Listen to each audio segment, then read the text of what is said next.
how many of you guys like detective shows? CSI, right? Or what do you see about detective shows? What is so interesting?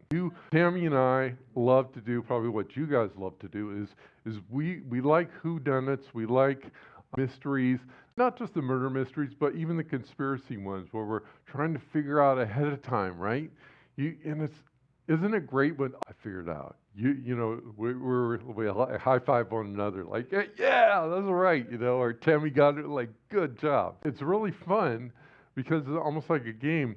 Well, we can do that same thing with the Bible. We can do that with biblical text. The only difference is that you're looking not at a body and physical evidence, but you are looking at historical evidence. You are looking at text and clues. And so, like in a mystery where there's like an investigation, there's names and there's numbers. It's actually really boring. It's not all solved in an hour or in a miniseries.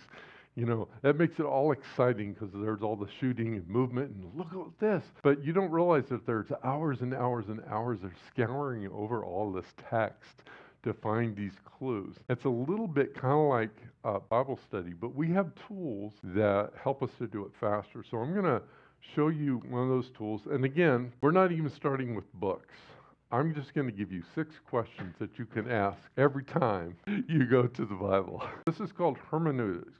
Hermeneutics is the art and science of Bible interpretation. But hermeneutics, it's a skill. Basically, you're applying questions to the Bible. So the goal in hermeneutics is to understand what the text meant to the original people back then who it was written to. Before we apply it to our lives, before we can say, what does it mean to me? We got to say, well, what did it mean to them back then? Make sense? Like, what did it mean to these guys 2,000 years ago in the Middle East? And here, the key lens here that we look through these are epistles, are the real letters that are addressing real situations. These epistles are pastoral letters.